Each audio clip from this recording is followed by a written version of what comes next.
الحمد للہ وکفى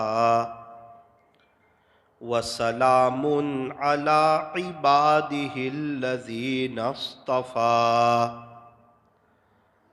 اما بعد فاعوذ باللہ من الشیطان الرجیم بسم اللہ الرحمن الرحیم وذکر فإن الذکریٰ تنفع المؤمنین صدق اللہ مولانا العظیم وقال النبی صلی اللہ علیہ وسلم ذکر اللہ شفاء القلوب وقال علیہ الصلاة والسلام انما الاعمال بالنیات رواہ البخاری او کما قال علیہ الصلاة والسلام۔ بزرگان محترم اور عزیز نوجوانوں، ایک بات یہ ہے کہ جب تک کسی انسان کا کسی ملک میں مقدر کا دانہ پانی نہ لکھا ہو، وہاں تک انسان جا نہیں سکتا، کیونکہ اللہ کے چاہے بغیر ایک درخت کا پتا حرکت بھی نہیں کر سکتا۔ یہ ہمارا ایمان ہے۔ الحمدللہ ثم الحمدللہ، یہ عاجز کا سفر ہوا ویسٹ انڈیز کا، اور اللہ کا شکر ہے کہ یہ ایک دینی سفر تھا۔ مجھے نہیں معلوم تھا کہ وہاں اللہ تعالیٰ کی ایسی عجیب اور غریب قدرتیں مجھے دیکھنے کا موقع ملے گا، سمندر کی تہ تک جانے کا موقع ملے گا اور زمین کی تہ تک بھی جانے کا موقع ملے گا۔ یہ میرے علم میں نہیں تھا، مجھے نہیں پتا تھا۔ مجھے تو اتنا معلوم تھا کہ بھائی وہاں جانا ہے، بیانات کرنے ہیں، ایک دو مدرسے کے جلسے ہیں اور وہاں سے ریٹرن آنا ہے۔ لیکن جب میں وہاں پہنچا، وہاں گیا، تو میں نے اللہ تعالیٰ کی عجیب اور غریب قدرت دیکھی، اور ایسی قدرت دیکھی اور ایسی باتیں دیکھی جو اس سے پہلے نہ کبھی میں نے سنی تھی، نہ اس سے پہلے کبھی میں نے دیکھی تھی۔ الحمدللہ ہمارا سفر شروع ہوا نوساری سے۔ بہت سے لوگ کہہ رہے تھے کہ یہ جو کیریبین کا سفر ہوتا ہے، ویسٹ انڈیز کا جو سفر ہوتا ہے، اس میں بہت سے لوگوں کو بمبئی ایئرپورٹ سے ریٹرن کر دیتے ہیں، ٹرینیڈاڈ سے ریٹرن کر دیتے ہیں، سوالات بہت پوچھتے ہیں۔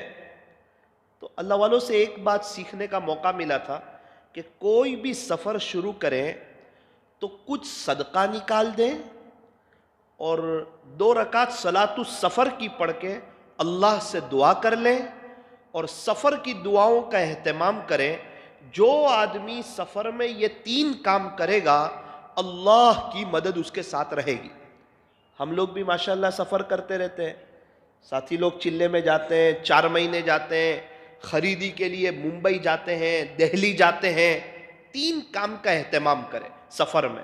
نمبر 1، 2 رکعت صلاۃ السفر کی پڑھ کر کے اپنے اللہ سے دعا کر لیں۔ نمبر 2، کچھ صدقہ نکال لیں۔ اور نمبر 3، جب سواری پر بیٹھیں تو سوار ہونے کی سب دعا پڑھ لیں۔ اب سفر شروع ہوا، اور ایک بات یاد رکھنا، یہ جو سفر میں جو وقت گزرتا ہے نا، یہ قیامت تک دوبارہ لوٹ کر کے نہیں آئے گا۔ گیا وقت پھر ہاتھ آتا نہیں، مرا بیل گھاس کھاتا نہیں۔ بہت سے لوگ سفر غفلت میں کرتے ہیں۔ ایک بزرگ تو فرماتے ہیں کہ اگر اللہ تعالیٰ نے آپ کو نوازا ہو تو آپ ٹرین میں بھی اے سی میں سفر کرو۔ اس کی وجہ تاکہ تم قرآن پڑھ سکو، تم ذکر کر سکو، وقت پر سہولت سے تم نماز پڑھ سکو، کیونکہ یہ جو 5، 6، 10، 15، 20 گھنٹے گزریں گے یہ قیامت تک دوبارہ لوٹ کر کے نہیں آئیں گے۔ وقت اللہ کی بہت بڑی نعمت ہے۔ میرے ایک دوست عمرے کے سفر پر تھے، تو آپ سب کو معلوم ہے چکھلی الفا ہوٹل، وہاں سے فاؤنٹن تک، ممبئی فاؤنٹن تک، انہوں نے مجھے کہا مولانا اللہ کا شکر ہے، اللہ کا کرم ہے کہ میں نے فاؤنٹن سے یاسین شریف پڑھنا شروع کی، تو میں یہ الفا سے تو میں فاؤنٹن تک 200 کلومیٹر ہوتا ہے، الحمدللہ میں نے 50 مرتبہ یاسین شریف پڑھ لی۔ ہم کتنی مرتبہ ممبئی جاتے ہیں؟ ایک مرتبہ شاید ہمیں یاسین شریف پڑھنے کی توفیق نہیں ہوتی۔ تو دیکھ کے دل خوش ہوا ان کی بات کو سن کر کے کہ کچھ لوگ ایسے ہیں جو وقت کی قدر کرتے ہیں۔ تو سب سے پہلی بات، سفر میں جتنا ہو سکے اتنا اللہ کا ذکر کرنا چاہیے اور اللہ کو یاد کرنا چاہیے۔ اب ہمارا سفر تو بڑا طویل ترین سفر تھا، 50 گھنٹے کا سفر تھا، کئی جگہوں پر ہمیں فلائٹ چینج کرنی تھی۔ تو سب سے پہلے الحمدللہ ممبئی ہم لوگ پہنچے۔ جب ممبئی پہنچے میرا پاسپورٹ دیا، انہوں نے کہا نہیں آپ سائٹ پر آ جائیں، آپ سے کچھ سوال جواب ہوں گے، آپ سے کچھ بات چیت ہوگی، ہم آپ سے کچھ پوچھیں گے، فلاں آفیسر کے پاس آپ کو جانا ہوگا۔ ارے بھائی کوئی بات نہیں، آپ کو وہاں تو جانا ہی ہوگا آفیسر کے پاس۔ اللہ اکبر کبیرہ، ٹکٹ بھی ہے اور اسپانسر لیٹر بھی ہے، سب کچھ ہے، اس کے باوجود ایک آفیسر کے پاس لے گئے۔ اس وقت مجھے دھیان آیا کہ ثاقب یہ آفیسر کے سوال کے جواب دینا ہارڈ محسوس ہوتا ہے، کل قیامت کے دن جب اللہ کے حضور پیشی ہوگی اور اعلان کیا جائے گا فلاں ابن فلاں آ جائے اللہ کے پاس، ابھی سوال جواب شروع ہونے والے، اس وقت میرا اور آپ کا کیا ہوگا؟ ہم لوگ تو غفلت میں، گناہوں میں، ہم تو بہت وقت ضائع کرتے ہیں۔ اللہ تعالیٰ ہمیں بھی صحیح سمجھ عطا فرمائے اور وقت کی قدردانی کی توفیق اور سعادت نصیب فرمائے۔ اللہ تعالیٰ کی مدد شامل حال ہوئی، سوال جواب ہو گئے۔ انہوں نے مجھے کہا کہ آپ جا سکتے ہیں۔ میں نے سوچا میرے پاس ابھی فلائٹ میں 2.5 گھنٹے ہیں، کہاں جاؤں؟ دل میں خیال آیا کہ مسجد جانا چاہیے، وہاں پر ایک عبادت خانہ بھی ہے۔ میں سوچتا تھا کہ رات کے 1 بجے کا وقت ہے اور ممبئی ایئرپورٹ ہے اور عبادت خانہ ہے، شاید کوئی نہیں ہوگا، میں اکیلا ہوں گا۔ وہاں جا کر کے دیکھ رہا ہوں تو پورا عبادت خانہ بھرا ہوا ہے۔ ایک ساتھی کو میں نے دیکھا وہ رو رو کے اللہ سے دعا کر رہے ہیں، دوسرے ساتھی کو دیکھا کہ وہ لمبا سجدہ کر رہے ہیں۔ اس وقت دل خوش ہوا۔ ہم سمجھتے ہیں کہ سب سفر کرنے والے غفلت میں ہوتے ہیں، نہ، بہت سے لوگ اپنی آخرت بنا رہے ہوتے ہیں۔ میں تو تھوڑی دیر تک دیکھتا رہا عبادت خانے میں کہ یہ کیسے لوگ ہیں، یہاں رات کے 1 بجے کا وقت ہے اور ایئرپورٹ میں ان کو دیکھنے والا کوئی نہیں، ان کو پوچھنے والا کوئی نہیں، ان سے ملنے والا کوئی نہیں، یہ کیسے مخلص لوگ ہیں جو اپنے اللہ کو راضی کر رہے ہیں۔ ایک بزرگ سے ملاقات ہو گئی، ان کے چہرے کو دیکھ کے لگا کہ کوئی اللہ والے لگ رہے ہیں۔ میں نے پوچھا حضرت آپ کہاں کے رہنے والے؟ کہا میں فلاں ملک کا رہنے والا ہوں۔ ماشاءاللہ آپ نے احرام پہنا ہوا ہے۔ تو کہنے لگے میں تو اللہ کے گھر جا رہا ہوں، میں تو اللہ کے گھر جا رہا ہوں۔ آپ یقین مانیں اس وقت دل ٹوٹ گیا اور دل میں یہ خیال آیا کہ کاش بارباڈوس کا سفر نہ ہوتا اور حرمین شریفین کا سفر ہوتا، مکہ مکرمہ اور مدینہ منورہ کا سفر ہوتا۔ ساحل سے لگے گا کبھی ہمارا بھی سفینہ، دیکھیں گے پھر شوق سے مکہ و مدینہ۔ ایئرپورٹ پہ اتنے لوگ تھے، 2 چادروں میں، احرام کی حالت میں، ہر ایک فرط محبت میں، اور ان کے چہروں پر خوشی۔ مکہ مکرمہ جا رہے ہیں، مدینہ منورہ جا رہے ہیں۔ اتنی ٹور والوں سے ملاقات ہوئی، میں نے اخیر میں میرے والد صاحب کو فون کیا ایئرپورٹ سے۔ میں نے کہا ابا میں تو یہ دیکھ رہا ہوں کہ یہاں تو ماشاءاللہ سارے ہی لوگ جو ہے وہ عمرے پر جا رہے ہیں، مسلمانوں کا ایک بڑا طبقہ ہے اور یہ لوگ بہت خوشحال ہیں، اللہ کے گھر جا رہے ہیں، تو میرا جی کرتا ہے کہ میں بھی چلا جاؤں۔ میرے والد صاحب مسکرائے، کہا تیرے پاس پاسپورٹ اور ویزا ہو تو تو سعودی چلا جا۔ لیکن خیر کسی کا مقدر کا دانہ سعودی کا تھا، وہ سعودی پہنچ گئے، اور میرے مقدر کا دانہ پانی ویسٹ انڈیز کا لکھا تھا، اللہ تعالیٰ نے مجھے وہاں پہنچا دیا۔ اب جب سفر میں ہم لوگ فلائٹ میں سوار ہوئے KLM میں، تو ہم لوگ امسٹرڈم پہنچے جس کو نیدرلینڈ کہتے ہیں، اور یوروپ کی یہ مشہور جگہ ہے، اور ماشاءاللہ بہت خوبصورت، کیا اللہ تعالیٰ نے بنایا ہے، اور اللہ تعالیٰ نے انسانوں کو کیا دماغ عطا فرمایا. ہمارا وہاں 4 گھنٹے کا ہولڈ تھا. پھر میں نے ذہن میں سوچا کہ مجھے کہاں جانا چاہیے. میں نے معلوم کیا کہ یہ ایمسٹرڈم کے ایئرپورٹ پر عبادت خانہ ہے, عبادت کی جگہ ہے, نماز کی جگہ ہے. آپ یقین مانیں, جب میں وہاں گیا ایئرپورٹ کے عبادت خانے پر, تو پھر میں نے کیا دیکھا کہ کچھ کالے لوگ ہیں ماشاءاللہ, وہ لوگ نماز میں مشغول ہیں, اللہ کو یاد کر رہے ہیں. میں تو دیکھ کر پھر تعجب میں رہ گیا, اتنا خوبصورت عبادت خانہ. اس وقت دل میں احساس ہوا اور یہ بات بھی دل میں آئی کہ ہم کوئی بھی ایئرپورٹ سے کہیں کا بھی سفر کریں, کم سے کم ہمیں عبادت خانے میں جا کے 2-4 رکعتیں پڑھنی چاہیے. کیا پتا وہاں کیسے کیسے لوگ آتے ہیں, کیسے کیسے مسافر آتے ہیں, کیسے کیسے اللہ والے آتے ہیں, اور اکثر نیک لوگوں کی ملاقات اس عبادت خانے میں ہوتی ہے. میں نے دیکھا کچھ لوگ تو بوٹ پہن کے اندر چل رہے ہیں عبادت خانے میں, تو مجھے بڑا تعجب ہوا کہ یہ بوٹ پہن کے کیوں چل رہے ہیں. لیکن چونکہ سورت کی ایک جماعت ماشاءاللہ وہاں کام کر کے آئی تھی, اس میں میرے خسر بھی تھے, تو انہوں نے مجھے پہلے ہی بتایا تھا کہ مولانا جب آپ نیدرلینڈ کے عبادت خانے میں جائیں گے اور کچھ لوگ بوٹ پہن کر چل رہے ہو تو آپ ان پر اعتراض مت کرنا, کیونکہ وہ یہودی لوگ ہیں اور یہودی لوگ عبادت خانوں میں بوٹ کے ساتھ بھی چلے جاتے ہیں. تو یہ دیکھ کے اللہ کا شکر ادا کرنے کا موقع ملا. اللہ کا شکر ہے کہ اللہ تعالیٰ نے ہمیں مسلمان بنایا ہے اور اللہ نے ہمیں ایمان دیا ہے. کم سے کم ہمارے یہاں کا کتنا بھی گنہگار آدمی ہو, کیسا بھی آدمی ہو, چاہے ایک وقت کی نماز نہ پڑھتا ہو, لیکن کبھی بھی وہ چپل اور بوٹ پہن کر مسجد کے اندر نہیں آئے.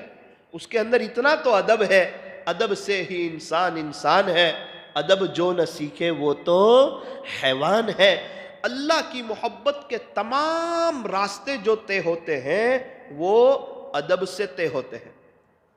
اب میں نے دیکھا ہم لوگ واپس, ہمارا فلائٹ سفر شروع ہوا, ہم لوگ فلائٹ میں بیٹھ گئے.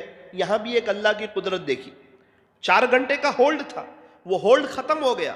ابھی دوبارہ ہم فلائٹ میں بیٹھ چکے ہیں اور 5 منٹ کے بعد فلائٹ چلنے والا ہے. فلائٹ چل ہی نہیں رہا ہے. آدھا گھنٹہ ہو گیا, 1 گھنٹہ ہو گیا, 1.5 گھنٹہ ہو گیا, 2 گھنٹے ہو گئے, 2.5 گھنٹے ہو گئے, 3 گھنٹے ہو گئے. ہم لوگ بیٹھے ہوئے ہیں, سارے مسافر بیٹھے ہوئے ہیں اور کچھ کر سکتے نہیں ہے. اعلان ہو رہا ہے کہ کمپیوٹر خراب ہو گیا ہے. جب تک کمپیوٹر نہیں بنے گا وہاں تک سفر شروع نہیں ہوگا. میرے آس پاس والے سوچ رہے تھے جلدی فلائٹ چلے. میں نے کہا بھائی اوپر جا کے کمپیوٹر خراب ہو, اس سے بہتر نیچے ہی اچھے ہیں, اب یہیں رکنا چاہیے.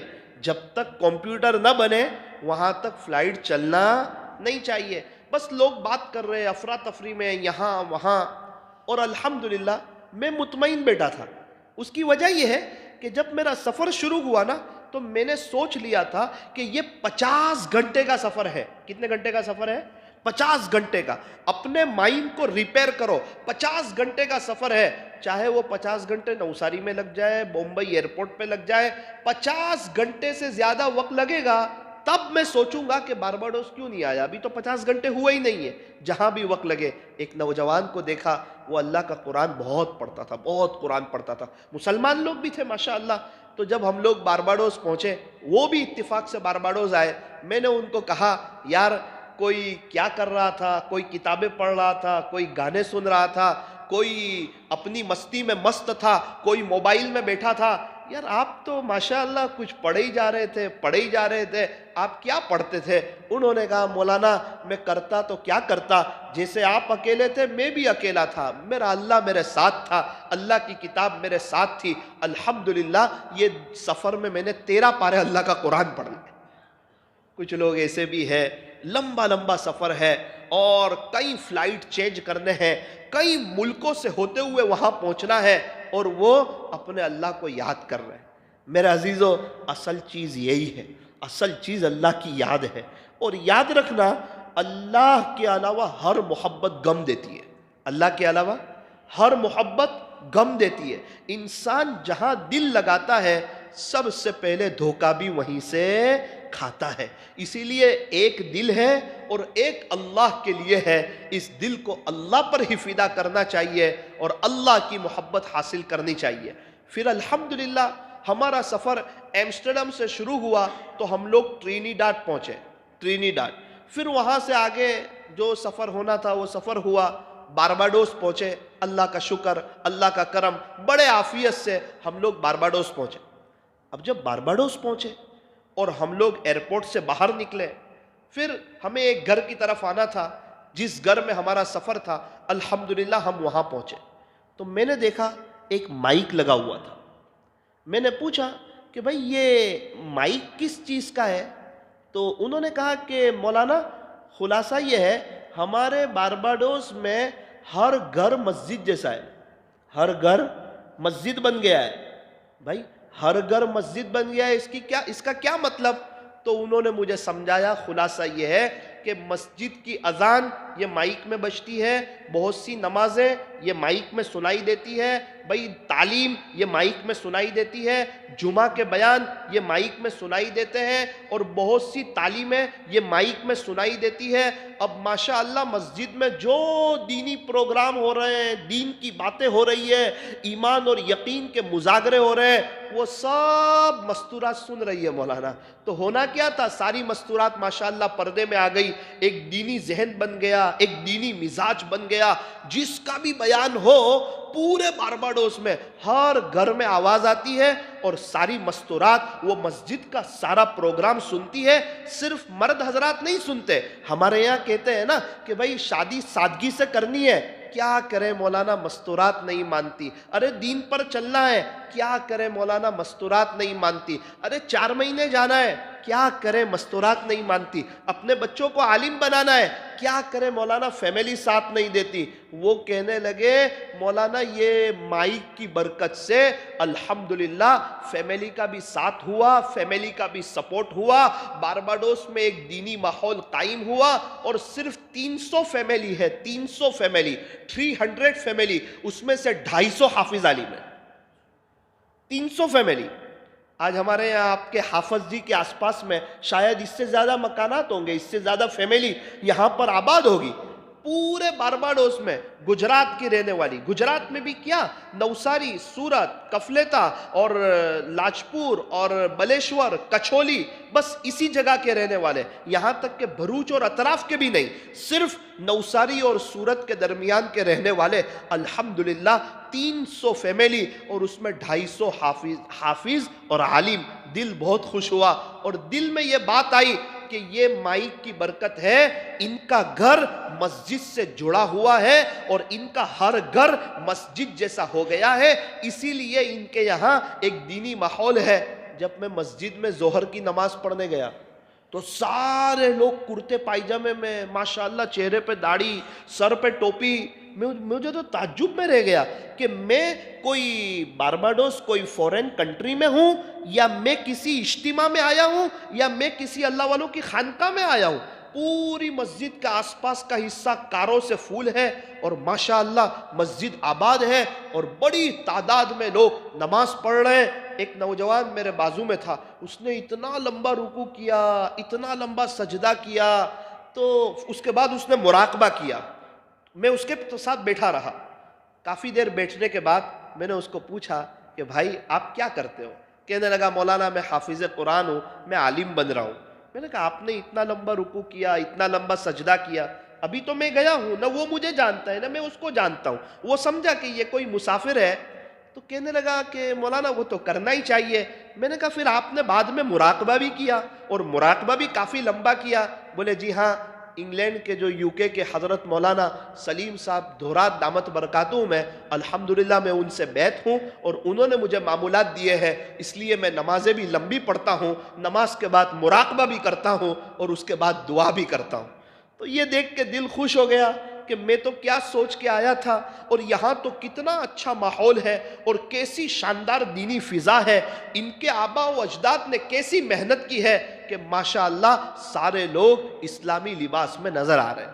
یہاں تک تو نارمل تھا, بیان بھی ہو رہے ہیں, میں مسجد میں نماز کے لیے بھی جا رہا ہوں.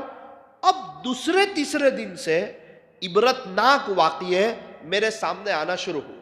وہ کیسے آئے یہ میں آپ کو سنانا چاہتا ہوں. سب سے پہلا واقعہ تو یہ آیا, ایک شخص آئے میرے پاس, کہا کہ مولانا آپ کے جو میزبان ہیں الطاف بھائی پاریکھ, ان سے میری بات ہو گئی ہے, میں آپ کو ایک جگہ لے جانا چاہتا ہوں. میں نے کہا وہاں کیا ہے؟ کہا میں آپ کو بتا دوں گا نا تو پھر آپ کو مزہ نہیں آئے گی، آپ خود چلو، خود چل کر کے دیکھو اللہ کی قدرت کیسی ہوتی ہے۔ میں نے کہا چلو کریں گے سفر۔ ان کے ساتھ گئے، تقریباً 45 منٹ لگی اور کافی مہنگی ٹکٹ تھی، وہ ٹکٹ لی۔ اس جگہ کا نام تھا ہاریسنس کیو۔ تو جب ہم لوگ اندر گئے، وہاں پر ایک گفا تھی، ایک گفا بہت تہ میں، جس کو زمین کا اینڈ کہتے ہیں، زمین کا کنارہ اندر۔ قبر کتنی ہوتی ہے؟ 8-10 فٹ نیچے ہوتی ہے قبر۔ وہ گفا ہم لوگ گئے 50 فٹ نیچے، 60 فٹ نیچے، 100 فٹ نیچے، زمین کے اندر تہ میں، یہاں تک کہ ہم 150 فٹ نیچے پہنچے۔ اور میں آپ کو کیا بتاؤں، وہ گفا کے اندر کہیں تو برف کے پہاڑ نظر آ رہے ہیں، پانی گر رہا ہے، کہیں بلو واٹر ہے، اندر لائٹیں لگی ہوئی ہے، اور اللہ کی عجیب اور غریب قدرت، کسی انسان کا ہاتھ نہیں لگا ہوا، ایسی ڈیزائن، ایسا نقش و نگار، اور لائٹیں لگی ہوئی ہے۔ 150 فٹ اندر گئے نا، 150 فٹ، اس نے اچانک ساری لائٹیں بند کر دی، سب لائٹیں بند کر دی۔ میرے بازو والے نے کہا مولانا یہ لائٹ اس لیے بند کرتے ہیں کہ موت کو یاد کرو۔ ارے میں تو ولاگ بنا رہا تھا، وہ بھی رکھ دیا۔ میرے بازو والا کہنے لگا اللہ معاف کری دیجے، کوئی دیوس گناہ نہیں کرو، معاف کری دیجے، اللہ معاف کری دیجے، وہ گناہ تھئی گیا ہوں تھا قبر ماں، اللہ معاف کری دیجے، میں نے معاف کری دیجے۔ اور میری بھی پوری کیفیت ہی چینج ہو گئی۔ میں نے کہا اللہ بہت غفلت میں وقت گزارا ہے، آپ معاف کر دینا۔ 150 فٹ نیچے اور لائٹیں بند، پتہ بھی نہیں لائٹ شروع ہوگی کہ نہیں۔ مجھے تو کہا تھا کہ آپ کو پہلے سے نہیں بتائیں گے۔ میں تو یہی سمجھ رہا ہوں کہ اب اس گفا میں اب لائٹ شروع ہونے والی نہیں ہے، میں تو یہی سوچ رہا تھا۔ لیکن اللہ اکبر کبیرہ، 1 منٹ تک لائٹیں بند رہی، اور میرے جو بازو میں جو ہمارے ساتھی تھے وہ اللہ تعالیٰ سے معافی مانگتے رہے، تڑپتے رہے، اور ان کو دیکھ کر میری بھی عجیب کیفیت ہو گئی۔ میں نے بھی سوچا کہ واقعتاً سچی توبہ کر لینی چاہیے۔ آج ہم زمین کے اوپر ہیں، یہ دنیا کی رونق، یہ دنیا کی بہاریں، یہ دنیا کی محفلیں، یہ دنیا کی مجلسیں، یہ دنیا کے قمقمیں، اور یہ دنیا کی رونق، اور یہ انٹرنیٹ کی فراوانی، اور یہ خوشنما دنیا، اور یہ خوبصورت دنیا، یہ ہمارے سامنے بہت زیادہ زیب و زینت کے ساتھ آ رہی ہے، لیکن آپ یقین مانو یہ مطلبی ہے، یہ دنیا دھوکے کا گھر ہے۔ آج آنکھ کھلی ہے، ان قریب میری اور آپ کی آنکھ بند ہو جائے گی، اس وقت بہت افسوس ہوگا، لیکن اس وقت کا افسوس ہمیں کوئی کام آئے گا نہیں۔ آج موقع ہے۔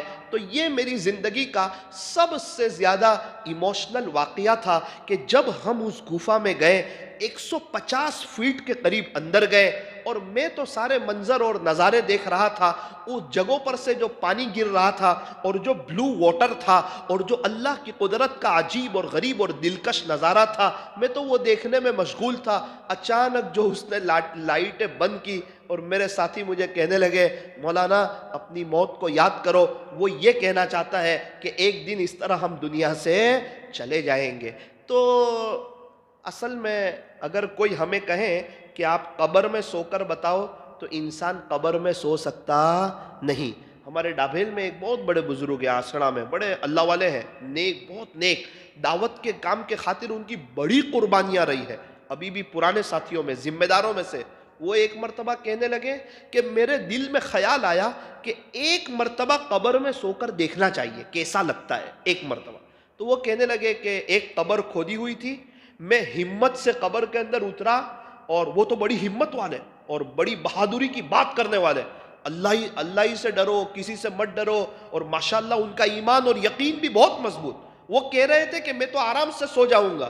وہ کہتے ہیں کہ میں جب اندر گیا نا اور آنکھ بند کی نا، ایسا خوف لگا کہ میں 5 سیکنڈ میں کھڑے ہو کے باہر آ گیا، اور باہر آ کر وہ کہنے لگے کہ قبر میں کوئی زندہ آدمی سو ہی نہیں سکتا، یہاں تو انسان مرنے کے بعد ہی سو سکتا ہے، اور اس کو ہم ایک دم نارمل لے رہے ہیں کہ کہ مرنا ہے دیکھا جائے گا. ارے نہیں, نہیں دیکھا جائے گا.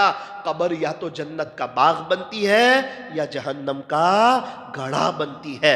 اصل یہ ہے کہ ہم لوگ نیت کریں, ہم لوگ یہ طے کر لیں, ہم لوگ یہ ارادہ کر لیں, ہم لوگ یہ عزائم کر لیں کہ نا نا نا مجھے تو گناہ نہیں کرنے, اب مجھے اللہ کو ناراض نہیں کرنا, مجھے تو اللہ کے دین کی محنت کرنی ہے. انشاءاللہ موت بھی بڑی پیاری آئے گی اور قبر بھی بڑی شاندار بنے گی.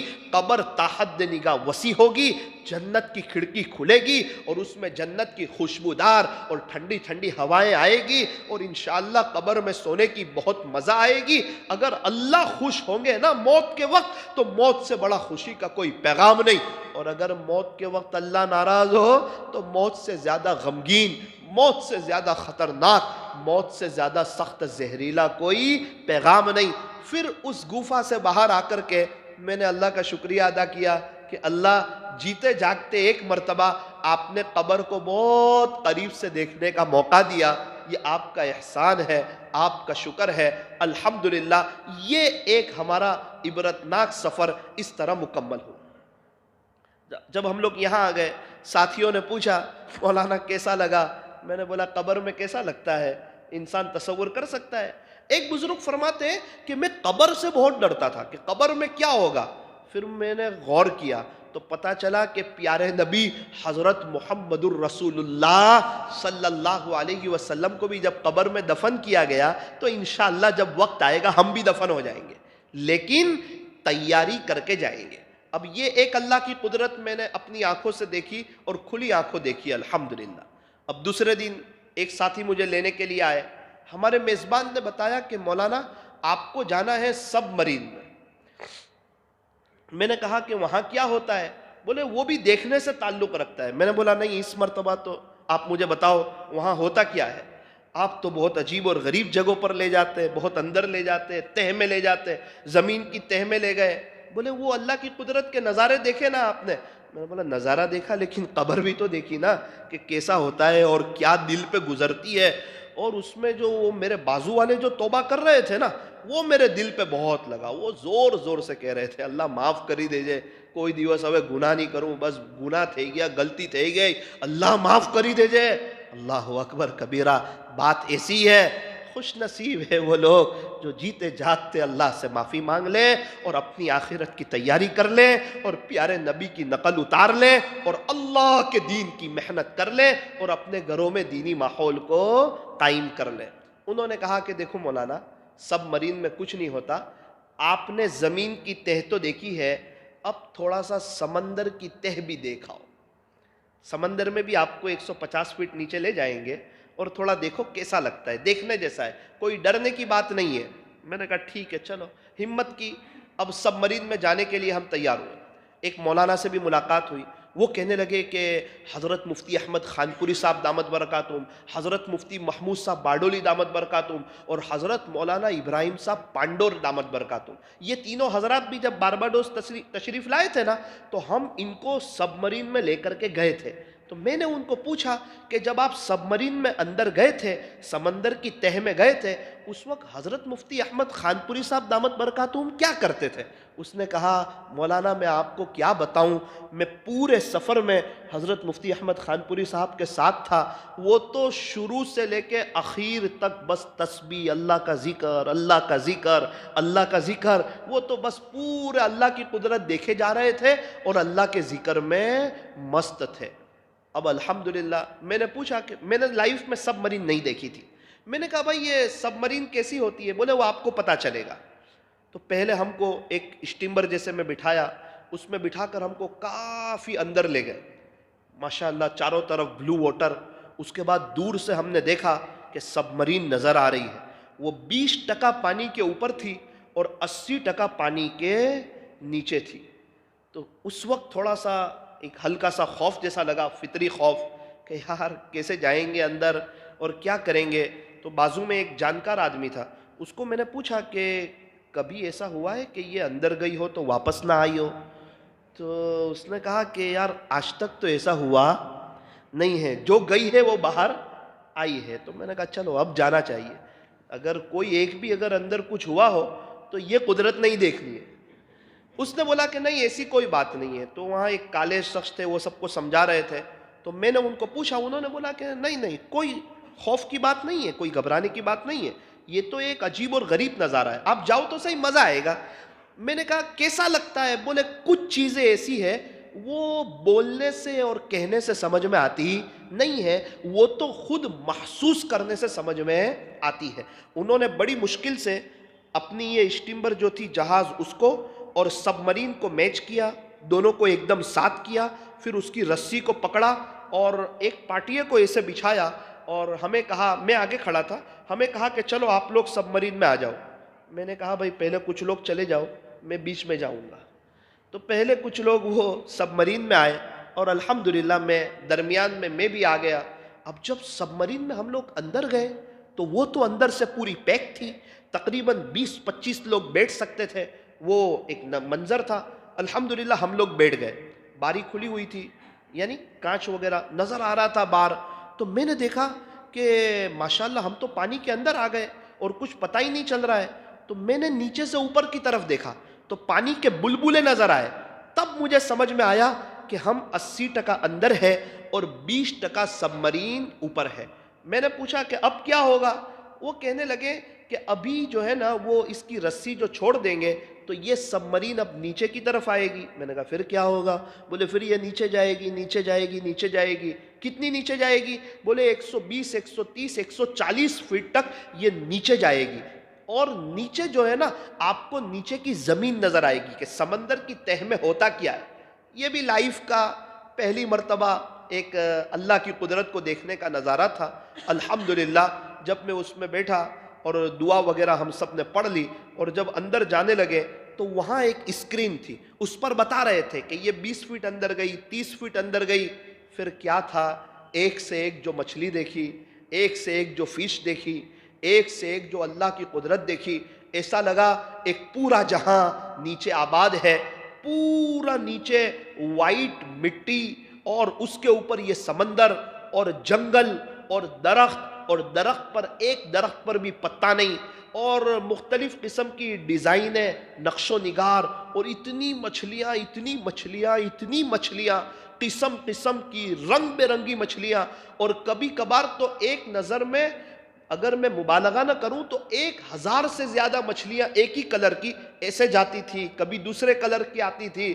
اس وقت میں سوچ رہا تھا کہ یہ مچھلیوں کو اتنی اندر سمندر کی تہ میں رزق کون پہنچاتا ہے؟ جو یہ اللہ ہے جو ان کو سمندر کی تہ میں مچھلیوں کو رزق پہنچا رہا ہے.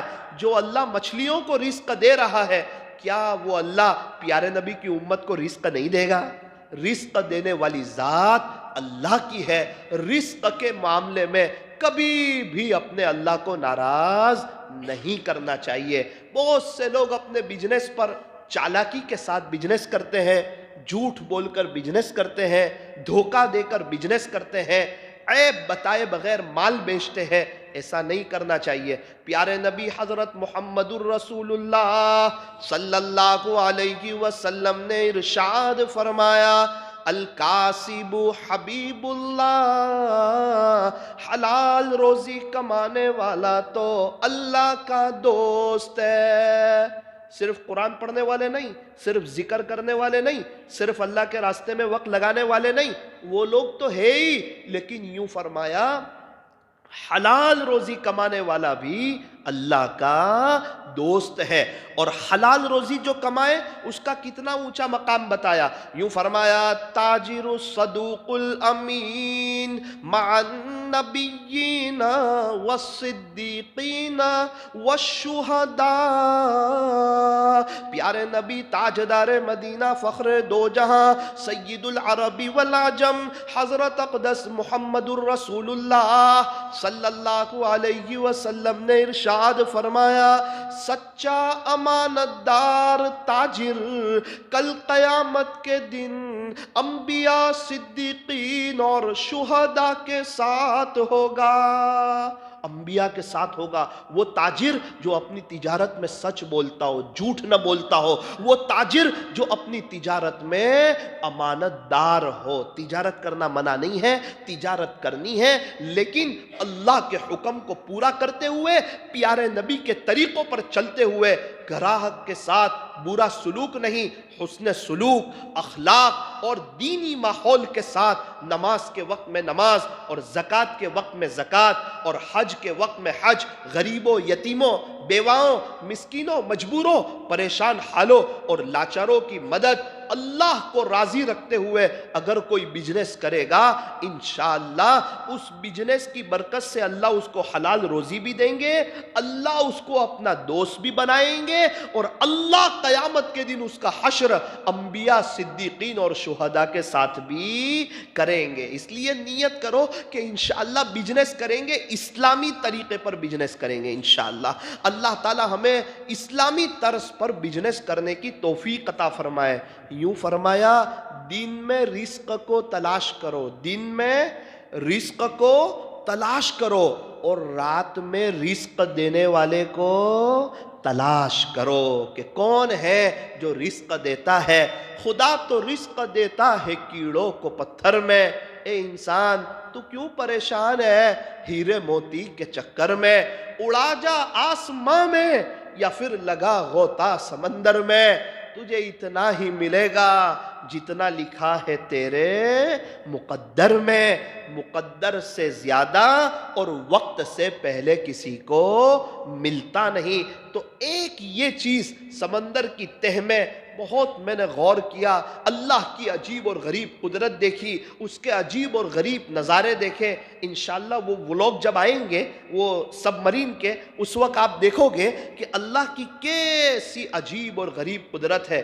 ہم تو سمجھتے ہیں جو کچھ ہے وہ زمین کے اوپر ہی ہے، لیکن زمین کے نیچے بھی بہت کچھ ہے، سمندر کی تہ میں بھی بہت کچھ ہے، اور اگر آخرت کی تیاری کر لینا تو انشاءاللہ قبر میں بھی بہت کچھ ہے انشاءاللہ، مزہ ہی مزہ ہے انشاءاللہ قبر میں، پھر ہمیں کوئی ٹینشن نہیں۔ یوں فرمایا، تحفۃ المؤمن الموت، موت تو مومن کے لیے تحفہ ہے۔ کیا تحفہ ہے؟ یوں فرمایا، اے مومن تو اللہ کو راضی کر کے گیا ہے نا، اب تجھے کوئی ٹینشن نہیں، سوگر نہیں، پریشر نہیں، ہارٹ کی تکلیف نہیں، بیماری نہیں، کمانا نہیں، کھانا نہیں، واش روم میں جانا نہیں، کوئی ٹینشن نہیں، اب تجھے مزے ہے۔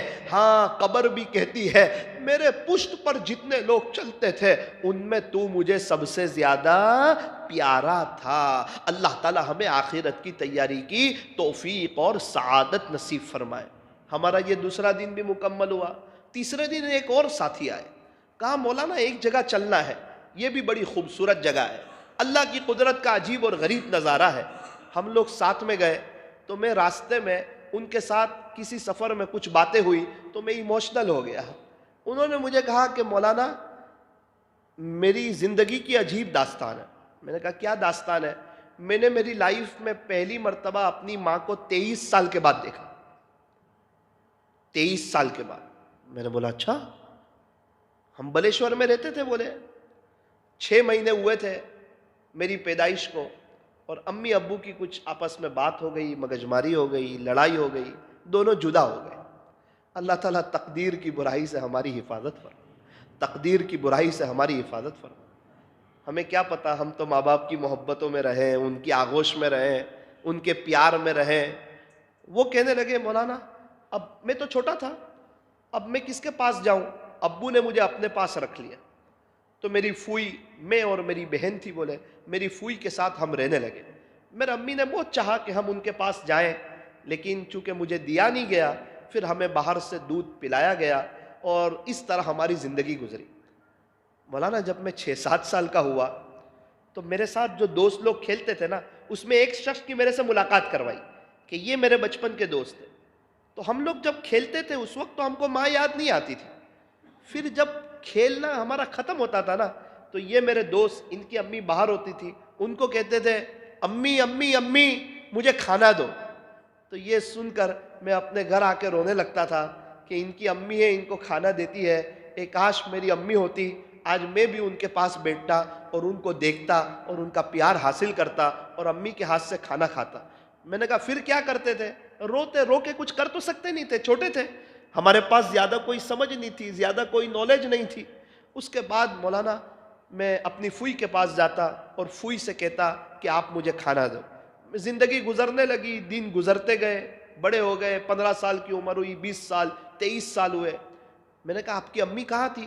کہا میری ماں UK میں تھی اور خط سے ان سے کانٹیکٹ تھا، 5-6 مہینے میں ایک خط میرا جاتا، 5-6 مہینے میں ایک خط ان کا مجھے آتا۔ خط میں کیا ہوتا کہ امی آپ کیسے ہو، اچھے ہو، اور وہ خط میں یہی ہوتا کہ بیٹا میں اچھی ہوں، تو کیسا ہے، یہ خط ہوتا تھا۔ لیکن وہ ماں کی محبت، وہ ماں کا پیار، وہ ماں کی ممتا، چونکہ جو بچپنے کی عمر ہوتی ہے نا وہ تو ماں کے ساتھ رہنے کی ہوتی ہے، ابو تو باہر ہوتے ہیں۔ 23 سال کے بعد جب میں UK گیا تو میری بہن کے ساتھ میرے امی رہتے تھے اس وقت، تو میں نے کہا کہ امی کو بتایا جائے، تو بہن نے کہا نا سرپرائز رکھتے، امی کو بتاتے نہیں، جب تجھے 23 سال تک دیکھا تو 2-3 دن اور صبر کر لے، امی کو کچھ پتا نہیں۔ مولانا جب میں UK پہنچا، میری ماں سے دیکھنے کے لیے، میری ماں کو دیکھنے کے لیے میں بے چین تھا، میں بے قرار تھا، میں تڑپتا تھا۔ تو جب میں اپنی بہن کے گھر پہ پہنچا تو مجھے پتا تھا کہ امی سے ملنے جا رہا ہوں، میری ماں کو نہیں پتا تھا کہ ان کا بیٹا آ رہا ہے۔ جب 6 مہینے کا تھا اس وقت میری ماں نے مجھے دیکھا تھا، پھر میری ماں نے مجھے نہیں دیکھا تھا، اور میں نے تو کبھی بھی اپنی ماں کو دیکھا نہیں تھا، مجھے تو کچھ یاد نہیں۔ جب میں اندر گیا تو میری بہن نے کہا امی امی، بولے جی، ابھی جو دروازے پہ جو شخص آیا ہے نا وہ آپ کا بیٹا ہے۔ تو جیسے میں ایک دم سامنے آ گیا تو میری ماں زور سے چلا اٹھی اور کہنے لگی وہ میرا بیٹا آ گیا، میرا بیٹا آ گیا، میرا لال آ گیا۔ پھر جو میری ماں میرے گلے مل کے روئی ہے مولانا، اللہ اکبر کبیرہ۔ تو ہم تو ایسے لوگ ہیں، ہم نے اپنی ماں کو کیا بتائیں 23 سال کے بعد پہلی مرتبہ دیکھا۔ اللہ اکبر۔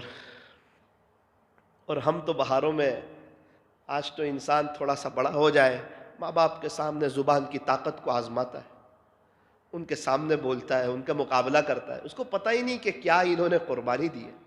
جس ماں نے 9 مہینے پیٹ میں رکھا ہو، 2.5 سال دودھ پلایا ہو، زندگی بھر دعاؤں میں رکھا ہو، اس ماں کے سامنے بولنا، اس ماں کا مقابلہ کرنا، اس ماں کو یوں کہنا کہ تجھے کوئی بات سمجھ میں نہیں آتی۔ ابھی 2 دن پہلے ایک شخص میرے پاس آیا نوساری میں، مجھے آ کے کہتا ہے ایک شخص کی ماں نے مجھ سے یوں کہلوایا کہ میرا بیٹا جو آپ سے ملتا جلتا رہتا ہے وہ میرے سامنے بولتا ہے، کبھی میرے اوپر ہاتھ بھی اٹھا دیتا ہے۔ مولانا کو کہنا اس کو سمجھائے، ابھی رمضان کا مہینہ ہے، اگر ماں کے سامنے بولے گا اور ہاتھ اٹھائے گا تو کیا اس کا حشر ہوگا، کیسے اس کا رمضان وصول ہو۔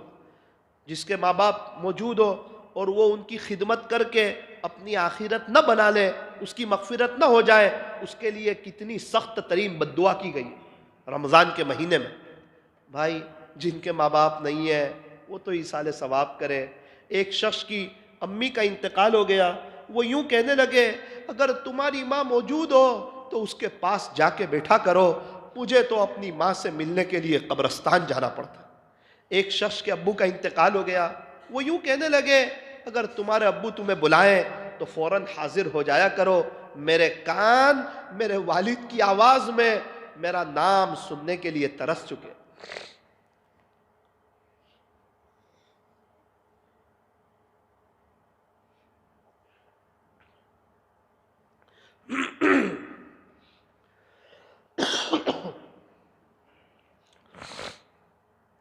ایک چھوٹا بچہ تھا، اسکول جاتا تھا، اس کے ابو کا انتقال ہو گیا، اس کو تقریباً 6-7 مہینے کے قریب گزرے ہوں گے۔ اسکول سے کہا آئندہ کل فیس لے کر آنا 1500 روپے، ورنہ آپ کو اسکول سے نکال دیا جائے گا۔ آپ کو کئی دفعہ وارننگ دی گئی۔ وہ بچہ اپنی ماں سے جا کے کہتا ہے امی امی اسکول سے 1500 روپے منگوائے ہیں، ایسا کہا ہے اگر تو آئندہ کل یہ فیس اور پیسے نہ لایا تو تجھے اسکول سے نکال دیا جائے گا۔ ماں نے کہا بیٹا تجھے معلوم ہے تیری ماں غریب عورت ہے، میں بیمار سی رہنے لگی ہوں، میرے پاس تو کچھ رقم نہیں ہے۔ وہ بچہ رونے لگا۔ ماں نے کہا کہ قبرستان کا گیٹ سامنے ہی ہے، تیرے ابو کی قبر بھی قریب میں ہے، آج تک تو تجھے تیرے ابو ہی دیتے تھے نا، تو یہاں میرے پاس رو کے کیا فائدہ، میرے پاس تو کچھ ہے نہیں، جا تیرے ابو سے جا کے کہ وہ شاید تجھے دے دے۔ اب ماں نے تو ایسے ہی کہہ دیا کہ یہاں رو رہا ہے، تڑپ رہا ہے، ان کو بھی اپنے شوہر کی یاد آ رہی ہے. وہ بچہ یوں سمجھا کہ میری ماں بالکل صحیح کہہ رہی ہے، ابھی میری ابو سے ملاقات ہو جائے گی اور ابو مجھے فیس کے پیسے دے دیں گے. وہی یونیفارم میں اور دفتر بھرائے ہوئے اپنے ابو کی قبر پہ جاتا ہے اور 2-3 دفعہ ایسے ٹھپ ٹھپاتا ہے، کہتا ہے ابو ابو ابو اسکول سے 1500 روپے فیس منگوائی ہے اور یوں کہا ہے اگر آئندہ کل تو نہ لایا تو تجھے اسکول سے نکال دیا جائے گا. امی بیمار سی رہنے لگی ہے، امی کے پاس پیسے نہیں ہیں. ماں نے کہا جا تیرے ابو کے پاس جا کے لے کر آ. ابو آپ نے ابھی تک میری فیس بھری تھی نا، پلیز آپ مجھے 1500 روپے دے دو تاکہ میری فیس اندر میں بھر دوں. اس بچے کو کیا پتا ایک مرتبہ کوئی چلا جائے تو پھر عام طور پر اندر سے آواز آتی نہیں ہے. اس نے 1 دفعہ کہا، 2 دفعہ کہا، اس کو یقین ہو گیا کہ اب مجھے فیس کے پیسے ملنے والے نہیں ہیں. وہ قبر پہ بیٹھ گیا اور نیچے منہ کر کے وہ رونے لگا. اللہ کی مدد آ گئی. اللہ تعالیٰ تو بڑے کریم ہے، بڑے رحیم ہے، ہر ایک کے دکھ درد کو جانتے ہیں. قریب میں ایک شخص کھڑے تھے، وہ سارا منظر دیکھ رہے تھے اور اس بچے کی ٹوٹی پھوٹی باتیں سن رہے تھے. وہ دوڑ کر کے آئے، بچے کے آنسو کو صاف کیا اور کہا بیٹا بیٹا تیرے ابو نے تیرے 1500 روپے بھجوائے ہیں، یہ لے تیرے 1500 روپے. وہ ابو نے نہیں بھیجے تھے، وہ دل بڑا رکھنے کے لیے اس کا جیب سے 1500 روپے نکال کر دیے. اچھا اچھا انکل انکل میرے ابو نے بھیجے ہیں. وہ دوڑتا دوڑتا اچھلتا کودتا اپنے گھر کی طرف گیا اور ماں سے جا کے کہتا ہے امی امی امی ابو نے مجھے 1500 روپے دے دیے، امی امی ابو نے مجھے 1500 روپے دے دیے. جب یہ واقعہ میں نے دیکھا نا، اس وقت مجھے یہ احساس ہوا کہ یار ہماری بچپن میں ہم کو مدرسے بھیجا، اسکول بھیجا، ٹیوشن بھیجا، ہماری فیسیں ادا کی، ہمیں تو کچھ پتہ ہی نہیں. ان کو پوچھو جو بیچارے یتیم ہو چکے ہیں، ان کو پوچھو جن کے باپ نہیں ہے، ان کو جب ملتے ہیں نا تب پتہ چلتا ہے کہ ان حضرات کی زندگیاں کتنی تلخ ہوتی ہے. میں گرینیڈا کے سفر میں تھا، کھانے بیٹھنے والے تھے، ایک بچہ میرے پاس آیا بڑا خوبصورت، 8 سال کی عمر تھی. دادا نے کہا مولانا یہ میرا پوتا ہے، 2021 میں اس کے ابو کا انتقال ہو گیا. چھوٹا ہے 8 سال کا. اس وقت میرا دل اتنا دکھ رہا تھا. آس پاس سب لوگ بیٹھے ہوئے تھے اور ہر کوئی بچہ بات کر رہا تھا ابو ابو کر کے. اس کے چچا ہی تھے، ابو ابو کر کے سب بچے بات کر رہے تھے اور یہ بچہ ایسے نیچے دیکھ کے میرے بازو میں بیٹھا ہوا تھا. اللہ اکبر کبیرہ. اس کو دیکھ کے کھانے کا مزہ بھی چلا گیا اور دل بھی ٹوٹ گیا کہ کیسے یتیم بچے بیچارے، ان کے ابو نہیں ہے، 8 سال کی عمر ہے، ابو کے پیار سے محروم ہے. کہا مولانا ان کی ماں بھی ہے، عالمہ ہے، دعا کرنا. وہ گرینیڈا میں بڑا اچھا کام کرتی ہے، سب کو پڑھاتی ہے. دل سے دعا بھی نکلی اور اس بچے کو دیکھ کر کھانے سے بھی دل اچاٹ ہو گیا اور سوچا ہم تو گناہوں میں زندگی گزار رہے ہیں، لیکن کچھ لوگ ایسے ہیں جو اللہ کی اتنی بڑی نعمت سے محروم ہیں اور ہم سمجھتے ہیں کہ ہم پریشان ہیں. جب ہم کہیں جاتے ہیں، ایسے لوگوں سے ملتے ہیں، دیکھتے ہیں، تب احساس ہوتا ہے کہ واقعتاً ہم بہت بہاروں میں ہیں. تو اس موقع پر میں ایک دل سے درخواست کرتا ہوں آپ حضرات سے کہ جن کے والدین موجود ہیں وہ تو ان کی خدمت کریں، ان کی قدر کریں، ان کا ادب کریں، ان کی دعائیں لیں، اپنی دنیا آخرت بنائیں. ان کی دعا لینے پہ اللہ اتنا دے گا نا، اللہ مالا مال کرے گا، دنیا بھی بنائے گا، آخرت بھی بنائے گا. ان کے سامنے نہ بولے، ان کی غلطیوں کو معاف کریں، ان کو درگزر کریں، ان کا ادب کریں، ان کا احترام کریں، ان کے جوتے سیدھے کریں، ان کے آگے نہ چلیں، ان سے پہلے نہ بیٹھیں. دسترخوان پر گوشت کی بوٹی اچھی ہو، پہلے اپنے ابو کو دیں، اپنی امی کو دیں، ان کے فرما بردار بن کے زندگی گزاریں. یہ ہمارے سب سے بڑے شیخ ہے. ہمارے ابو ہمارے لیے بایزید بستامی جیسے ہیں اور ہماری ماں ہمارے لیے رابعہ بصریہ جیسی ہے. یہ دعا کرے گی، ان کی دعائیں ڈائریکٹ جائے گی، عرش سے ٹکرائے گی. اور اگر یہ ناراض ہوں گے، اگر کسی کو یہ دیکھنا ہو اللہ خوش ہے یا ناراض ہے، فرمایا تیرے ماں باپ کو دیکھ لے، اگر وہ خوش ہے تو تجھ سے اللہ بھی خوش ہے، اور اگر وہ ناراض ہے تو تجھ سے اللہ بھی ناراض ہے. پھر الحمدللہ آگے سب پروگرام چلتے رہے، مجلسیں چلتی رہی اور مدرسے کا سالانہ جلسہ آیا. چھوٹے چھوٹے بچے ایسے پروگرام پیش کرنے لگے اور دینی ماحول بڑا اچھا تھا. ایک مولانا سے ملاقات ہوئی، میں نے کہا مولانا کیسا چل رہا ہے؟ کہنے لگے مولانا اللہ کا شکر ہے، اللہ کا کرم ہے، اللہ کا احسان ہے، اللہ کا فضل ہے، میرا تو کام ہو گیا. میں نے بولا کیا کام ہو گیا؟ بولے میری اہلیہ جو ہے نا وہ عالمہ ہے اور وہ بہت نیک اور دیندار ہے مولانا، اس کے آنے سے میرا گھر تو جنت جیسا ہو گیا، وہ میرے بچوں کی اچھی تربیت کرتی ہے، موقع موقع کی دعائیں پڑھاتی ہے، مکتب وہ خود ہی پڑھا دیتی ہے۔ میں نے کہا آپ کے بچے؟ بولے میری 2 چھوٹی چھوٹی بچیاں ہیں، 2 چھوٹے چھوٹے بچے ہیں، وہ دونوں چھوٹی چھوٹی بچی اس کی ماں کے پاس ہی حافظہ ہو گئی۔ اللہ اکبر کبیرہ۔ مجھے اس وقت تعجب ہوا کہ دیکھو یہ بارباڈوس ہے، اتنا دور ہے، ویسٹ انڈیز میں ہے، سینٹرل امریکہ میں ہے، ہندوستان سے اتنا دور ہے، اور ان کے گھروں کا ماحول دیکھو کہ کیا اللہ تعالیٰ نے ان کو کیسی بچے کو ماں دی۔ ایک کاش، یاد رکھنا، پھلدار درخت پہ پھل ہی آتے ہیں، کانٹے والے درخت پر کانٹے ہی آتے ہیں۔ ہم تو اگر صحیح معنوں میں نہ کچھ کر سکیں، اپنے بچوں کو تو کچھ بنا لے، اپنی بچیوں کو تو حافظہ عالمہ بنا دے، کل کو ان کی اولادیں تو نیک ہو، ہمارے پوتے نواسے تو کہیں کہ ہمارے امی ابو نیک تھے، دیندار تھے۔ بچے وہ نہیں کرتے جو ماں باپ کہتے ہیں، بچے تو وہ کرتے ہیں جو ماں باپ کو کرتے ہوئے دیکھتے ہیں۔ ماں باپ نیک ہوتے ہیں، سجدے کرتے ہیں، چھوٹے چھوٹے بچے 1.5 سال کی عمر والے بچے گھر میں سجدے کرنا شروع کر دیتے ہیں۔ گھر کے ماحول کا اتنا زبردست اثر ہوتا ہے۔ اللہ کرے کہ ہم اپنی اولاد کی صحیح تربیت کریں۔ بڑے ہونے کے بعد پھر بات نہیں بنتی۔ درخت کی شاخ چھوٹی ہونا، جس طرف مڑاؤ اس طرف مڑ جاتی ہے، بڑے ہونے کے بعد مڑا نہیں کرتی۔ ہمارے بچے چھوٹے ہیں، ابھی حافظ بناؤ حافظ بن جائیں گے، عالم بناؤ عالم بن جائیں گے، قاری بناؤ قاری بن جائیں گے، مفتی بناؤ مفتی بن جائیں گے، ابھی جو بنانا چاہیں انشاءاللہ یہ بن جائیں گے، ورنہ کل کو بڑے ہو کر کے جب وہ مضبوط درخت بن جائیں گے پھر وہ عام طور پر کسی کی بات میں آتے نہیں۔ اللہ کرے کہ پھر وہ تبلیغ والوں کے ہاتھ میں لگ جائیں اور وہ کوئی اللہ کے راستے میں چلے جائیں، تب جا کے ان بچوں کی اچھی تربیت ہوتی ہے۔ اور دل بہت خوش ہوا، وہاں مسجد میں گئے پہلے ہی دن تو ماشاءاللہ انگلینڈ کی جماعت تھی، یو کے کی جماعت تھی، تو وہ جماعت والوں کی باتیں سنی، بڑی قربانی دے کے جماعت آئی تھی اور بڑا زبردست کام کر رہی تھی، اور پتہ چلا کہ یہ جماعت جائے گی یو کے کی، ابھی دوسری جماعت آئے گی، تو تیسرے دن میں ان کی مسجد وار جماعت میں بیٹھا، ماشاءاللہ سارے لوگ لکھا رہے اتنی ملاقات کی، وہ کہہ رہا اتنی ملاقات کی، وہ کہہ رہا اتنی ملاقات کی۔ میں نے کہا دیکھو یہ یہاں پر ہے، کمانے کے لیے آئے ہوئے ہیں، بیزی لائف ہے، اس کے باوجود یہ ملاقاتیں کر رہے ہیں، ان کے پاس اللہ کے لیے وقت ہے، اسی لیے یہاں کا اتنا اچھا ماحول بنا ہوا ہے۔ میں نے پوچھا، میں نے کہا کہ یہاں سے بھی کوئی جماعت ہے آپ کے یہاں سے؟ کہا ہاں ہاں مولانا، ابھی 10 رمضان سے ہمارے یہاں سے بھی چلے کی جماعت جائے گی۔ میں نے کہا 3 دن کی؟ بولے جی ہاں 3 دن کی جماعتیں جاتی رہتی ہے، بہت ساتھی ملاقات کرتے ہیں، محنت کرتے ہیں، اور بہت عجیب اور غریب ان کی محنت ہے۔ اللہ اکبر کبیرہ۔ میرے عزیزو، لوگ کہاں کہاں جا کر کے اللہ کے دین کی محنت کرتے ہیں۔ سارے مسائل کا آسان حل، بستر اٹھا اور اللہ کے راستے میں چل۔ ہم مسجد وار جماعت میں نہیں بیٹھیں گے، مسجد وار جماعت تو بیٹھے گی، اپنا کام کرے گی۔ ہم گشتوں میں نہیں جائیں گے، گشت رکنے والا نہیں ہے، گشت تو ہوتا رہے گا۔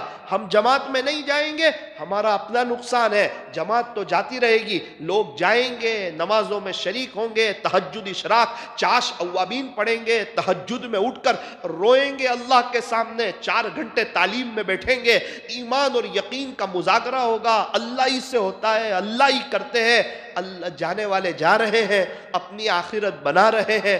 میں نے پہلے بھی کہا تھا 10 تبلیغ کے ذمہ دار مجھے ملتے ہیں، اس میں 6 کے بچے حافظ عالم ہوتے ہیں۔ وہ دل پہ جو چوٹ لگتی ہے نا کہ میں کچھ نہ کر سکا، اپنے بچوں کو پڑھاؤں گا، پھر وہ اپنے بچوں کو نیک اور دیندار بنانے کی کوشش کرتے ہیں۔ تو پورے مجمع سے یہ اس عاجز کی ایک درخواست ہے، آپ کو جو مسجد بھی لگتی ہو، جو آن لائن سن رہے ہیں ان سے بھی درخواست ہے، آپ کو اللہ کا واسطہ آپ اپنی مسجد وار جماعت میں بیٹھ جائیں، اس کے ایک ممبر بن جائیں، اس کے ایک ساتھی بن جائیں۔ تبلیغ میں نہ کوئی خرچہ ہے، نہ کوئی چرچا ہے، نہ کوئی اس کا پرچہ ہے، اور یہ تو اللہ سے جوڑنے والی ایک جماعت ہے۔ اس سے بہتر کس کی بات ہو سکتی ہے جو اللہ کے بچھڑے ہوئے بندوں کو اللہ سے جوڑے.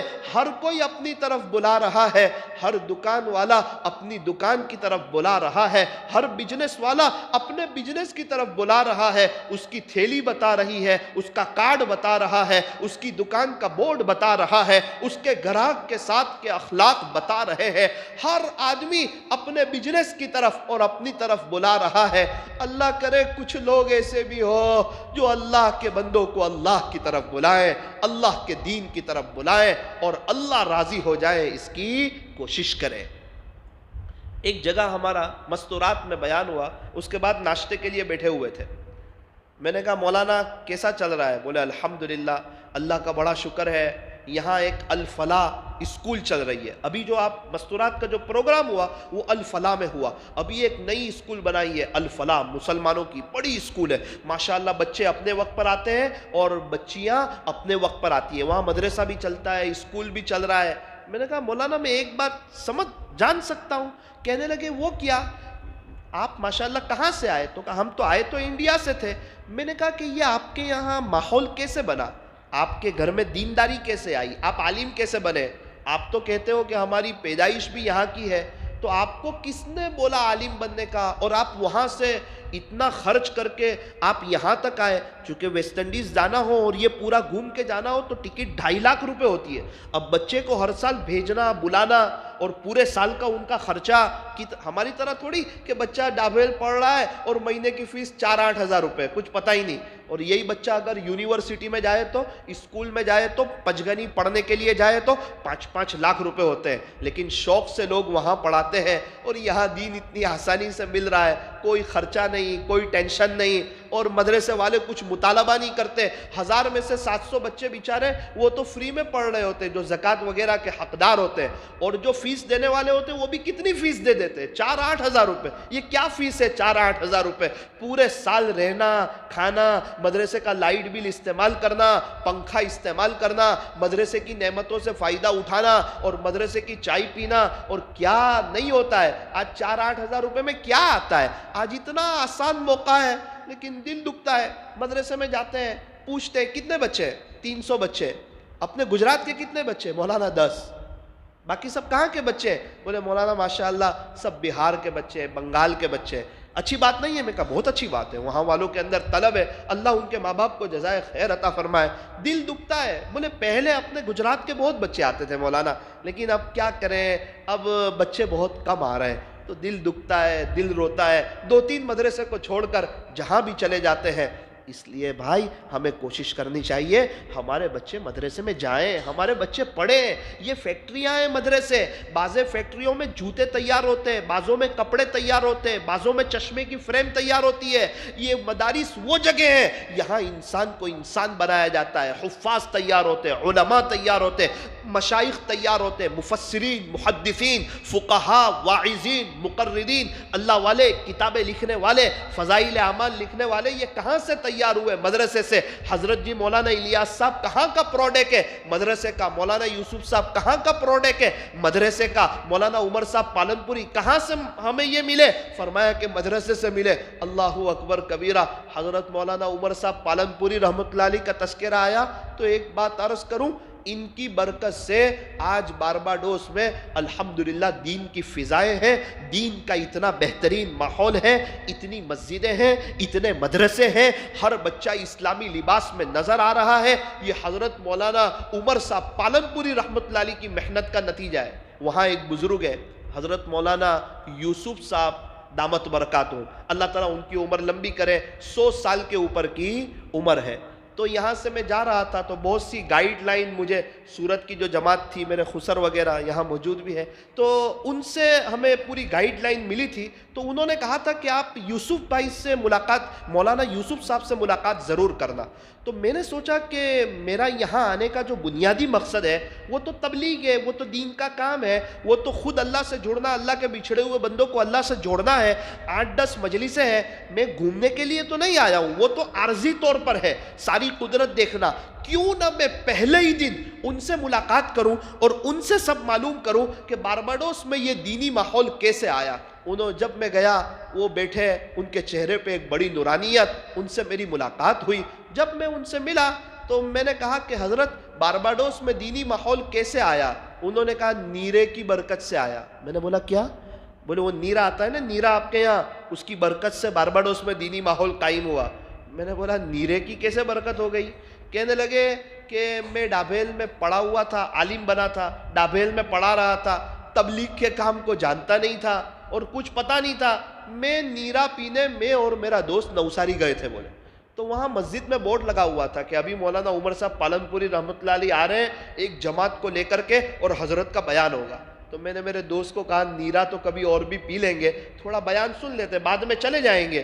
مولانا تھوڑا بیان کیا سنتا، انہوں نے جو بیان کیا اور صحابہ کی جو قربانیاں بیان کی کہ صحابہ نے جو اللہ کے دین کے خاطر قربانیاں دی، ان کی بیوی بیوہ ہوئی، ان کے بچے یتیم ہوئے، اور کیا پیارے نبی نے طائف میں کیا قربانی دی اور صحابہ کی وہ کیا قربانی، مولانا انہوں نے تو ایسی باتیں بتائی اور اللہ کی جنت ایسی کھولی۔ پہلے تو میں سمجھتا تھا میں عالم ہوں، مجھے تبلیغ سے کیا واسطہ، ان کی باتوں کو سن کے لگا کہ مجھے تو کچھ آتا ہی نہیں ہے۔ اور انہوں نے کہا کہ کیا صحابہ کے پاس علم نہیں تھا، کیا صحابہ جانکار نہیں تھے، کیا پھر بھی صحابہ پوری دنیا میں نہیں گئے اور ان کے جانے سے پوری دنیا میں دین زندہ نہیں ہوا؟ ارے اس قسم کی جو انہوں نے باتیں کی اور تقریر کی، کہا علماء 7 چلے لگائے، اس وقت 7 چلے ہوتے تھے۔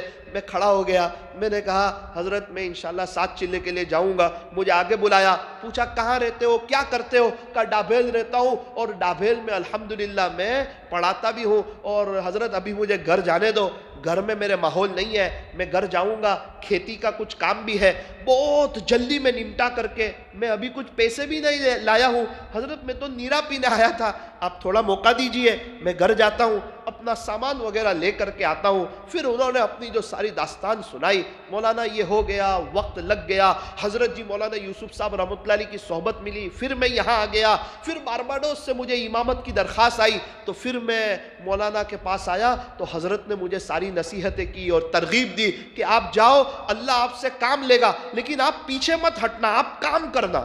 تو میں آیا تو مجھے کہا کہ آپ کا یہ جبہ اتار دو، ٹوپی اتار دو، کوٹ پین میں آ جاؤ، داڑھی نکال دو۔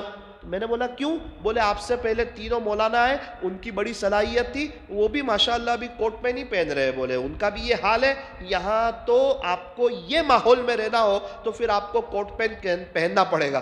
مجھے تو حضرت جی کی بات یاد آئی، مجھے کہا تھا کہ جو مرضی حالات آ جائے تو اللہ کے دین کو پہلے نمبر پر رکھنا، ایک وقت آئے گا اللہ تجھ سے کام لے گا۔ مولانا میں جمع رہا، اللہ سے دعا کرتا رہا، محنت کرتا رہا، کوشش کرتا رہا، الحمدللہ وہ کوشش کے نتیجے میں اللہ تعالیٰ نے وہ کوشش میری رنگ لائے، اور آج جو آپ ماحول دیکھ رہے ہیں، یہ جو فضا سجی ہوئی ہے، کون سا وہ اللہ والا ہے جس کی بارباڈوس میں آمد نہیں ہوتی؟ انہوں نے مجھے نام گنائے، پوری فہرست گنائی، یہ اللہ والے آتے ہیں، یہ آتے ہیں، یہ آتے ہیں، یہ حضرت مولانا طارق جمیل صاحب آئے، یہ مفتی تقی عثمانی صاحب آئے، یہ مفتی رفیع عثمانی صاحب آئے، یہ فلاں بزرگ آئے، یہ حضرت مولانا منظور صاحب مینگل آئے، حضرت مفتی احمد خان پوری صاحب 2 دفعہ آئے، اور یہ بزرگ اتنی مرتبہ آئے، اور یہ بزرگ اتنی مرتبہ آئے، حافظ پٹیل صاحب 3 مرتبہ آتے تھے۔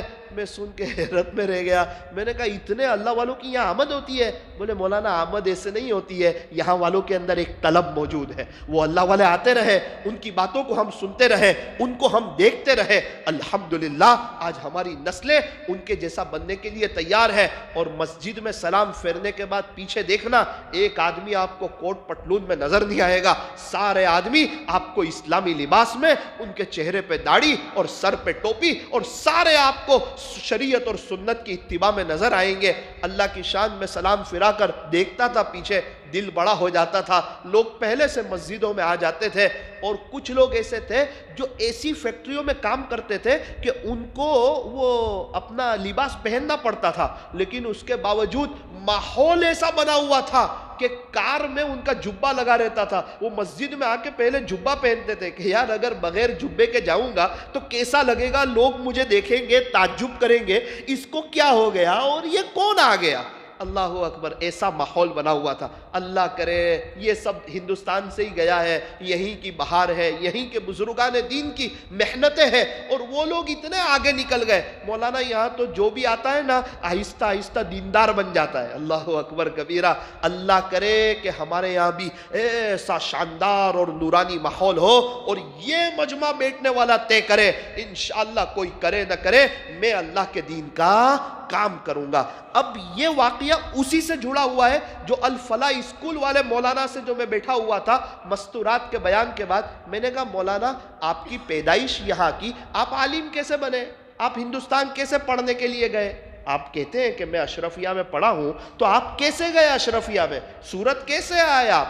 کہنے لگے مولانا ہم 14 بھائی بہن ہیں اور ہم لوگ سب اسکول کے معاملے میں بہت پڑھے ہوئے, بہت آگے, ہمارا ذہن بھی بہت تیز, اور پڑھائی میں ہم بھی بہت آگے نکل سکتے تھے, یعنی ڈاکٹر وکیل ہم یہ سب بن سکتے تھے. یہ جو مولانا یوسف صاحب جن کی آپ ملاقات کر کے آئے نا, میں نے کہا ہاں, یہ 68 میں میرے ابو کو چلے میں لے گئے. بس پھر کیا تھا, چلے میں جانا تھا, مسجدوں میں سونا تھا, چٹائیوں پہ سونا تھا, تہجد میں اٹھ کے خدا کے سامنے رونا تھا. وہ تعلیم اور ایمان اور یقین کے جو مذاکرے تھے, اللہ ہی سے ہوتا ہے, اللہ ہی کرتے ہیں. میرے ابو چلا لگا کر کے آئے, گھر بیٹھے, مشورہ کیا. 2 بہن تو بڑی ہو چکی تھی, ان کی شادی تقریباً ہونے والی تھی یا ہو گئی تھی. ہم 12 کو بیٹھ کے سمجھایا اور ہم 12 کو روانہ کر دیا مدرسے میں. جاؤ بچوں, ایسے زندگی نہیں گزارتے, زندگی اللہ کے دین والی گزارتے. تمہارا باپ تو عالم نہ بن سکا, لیکن تم کو حافظ عالم بناؤں گا. پھر مولانا کیا تھا, میرے ابو نے ہم کو مدرسے میں بھیجا. ہم 12 بھائی بہن جتنے تھے سب الحمدللہ ہم حافظ عالم ہوئے. اور کوئی کس ملک میں اللہ تعالیٰ سب سے بڑا کام لے رہا ہے, اور یہ سب کا ثواب مولانا یوسف صاحب کو مل رہا ہے, اور ان کی برکت سے ثواب حضرت جی مولانا عمر صاحب پالنپوری رحمۃ اللہ علیہ کو مل رہا ہے. تبلیغ کا کام تو ہول سیل کی طرح ہے. امیر مرحوم میاں محمد چاچا امیر صاحب رحمۃ اللہ علیہ کہتے تھے نا کہ تم ایک آدمی قرآن پڑھتا ہو جائے یہ ریٹیل ہے, اور تم 100 آدمی کو پڑھتا کر دو یہ ہول سیل ہے. وہ کہتے تھے کہ تبلیغ یہ ہول سیل کی محنت ہے کہ ہم بھی اللہ کی طرف آئے اور سب لوگ اللہ کی طرف آئے. وہ بظاہر تو وہ بھی حافظ عالم نہیں تھے, لیکن کیا محنت اور کیا کوشش اور کیا قربانی, اور کیا اللہ تعالیٰ نے ان کو ذریعہ بنایا, پورے سورت کے امیر بنے. پھر کیا ان کا جنازہ تھا, کیا منظر تھا. جب ان کا جنازہ رکھا ہوا تھا اور ان کا جو چہرہ بتا رہے تھے, ایک بزرگ نے مجھے کہا, میں لائن میں کھڑا تھا, میں جا ہی رہا تھا دیکھنے, ثاقب کسی صحابی کا چہرہ دیکھا ہے؟ میں نے کہا نہیں دیکھا ہے. جا دیکھ کے آ, صحابی تو نہیں ہے لیکن دیکھ کے تیرا دل گواہی دے گا کہ شاید کوئی صحابی کا چہرہ ہے. بولے دیکھ کے آ, جا. بولے یہ صحابی نہیں ہے لیکن چہرہ صحابی جیسا ہے, پوری زندگی اللہ کے دین کی محنت والی ہے. پھر کیا تھا, میں گیا اور بڑی محبت کی نظر سے ان کو دیکھا کہ اللہ اکبر کبیرہ. جہاں ان کو میں نے دیکھا اس سے پہلے میری ان سے ملاقات ہوئی تھی اسی ہال میں میمن جماعت خانے میں. میں نے کہا حضرت کچھ مجھے نصیحت کرو, تو بولے کہ ان کا کہنے کا خلاصہ یہ تھا کہ نصیحت سننے والے 2 قسم کے لوگ ہوتے ہیں, ایک تو ویسے ہی مزہ لیتے ہیں اور ایک عمل کرتے ہیں. تو کون سی قسم میں سے, تو مزہ لے گا کہ عمل کرے گا؟ تو میں نے کہا نہیں حضرت انشاءاللہ میں عمل کروں گا. تو کہنے لگے کہ میری نصیحت یہ ہے, عمل کرے گا نا؟ میں نے کہا ہاں. پکا نا؟ میں نے کہا ہاں. سال جماعت میں چلا جا. میں نے کہا وہ دوسرا کچھ بولو نا. بولے تو بھی مہمان ہے میں بھی مہمان ہوں, جتنا بولتا ہوں تو اتنا کر. میں نے کہا کہ بولے کہا نہیں ہاں نہ نہیں. بولے تو نے کیا کہا کہ نصیحت سن کر میں عمل کروں گا. میں نے تجھے پہلے ہی کہا, اور میری نصیحت یہ ہے کہ تو سال جماعت میں چلا جا. میں نصیحت کروں گا تو 1 دن سنے گا اور 365 دن تو سنتا ہی رہے گا انشاءاللہ. تو تہجد پڑھتا ہی رہے گا اور تو فضائل اعمال سنتا ہی رہے گا, اور سال میں بہت اللہ والوں سے ملاقات ہوگی, پرانے ساتھیوں سے, مالداروں سے, بڑے لوگوں سے, چھوٹے لوگوں سے, پڑھے لکھوں سے, ان پڑھوں سے, اور شہر والوں سے, دیہات والوں سے, سب کے ساتھ رہنے کا موقع ملے گا اور بہت کچھ بیٹا سیکھنے کا موقع ملے گا. جب تو نے مجھے کہا نصیحت کرو, اس وقت مجھے پتا چلا کہ ان کی گھٹی میں ماشاءاللہ دعوت و تبلیغ کی مبارک محنت بھری ہوئی ہے, اور بڑی شان سے دنیا سے گئے.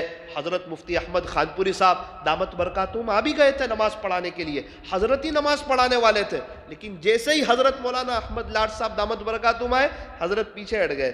حضرت نے کہا نہیں مفتی صاحب نماز آپ پڑھائیں گے. حضرت نے کہا نہیں یہ آپ کی فیلڈ کے ہے, نماز تو جنازے کی آپ ہی پڑھائیں گے, میں نہیں پڑھا سکتا, یہ آپ کی فیلڈ کے. اس کے بعد حضرت مولانا احمد لاڈ صاحب آگے بڑھے. ارے روٹ بند کرنا پڑا, عاشق کا جنازہ ہے, ذرا دھوم سے نکلے, پتا چلے یہ کون جا رہا ہے. یہ اللہ اس کے رسول کی دین کی محنت کرنے والا جا رہا ہے. دین کی محنت آبادی کے لیے ہے, بربادی کے لیے نہیں ہے. میرے عزیزو, پھر وہ الفلاح والے کہنے لگے کہ ہمارے 12 بھائی بہن تو حافظ عالم ہوئے، ابھی میرے 7 بچے 7 بچے الحمدللہ، اس میں سے تقریباً 5 حافظ عالم ہو گئے۔ میرا بیٹا بھی اسکول میں بہت ہوشیار تھا، اسکول والے کہہ رہے تھے اس کو پڑھاؤ یہ بڑی پوسٹ پر جائے گا۔ میں میرے ابا کے پاس گیا، ابا ہندوستان بھیج دوں عالم بنانے؟ بولے بیٹا بہت اچھا بچہ ہے، ہوشیار ہے، میرا دل کرتا ہے اس کو تو اسکول کے لائن سے کچھ پڑھا لے۔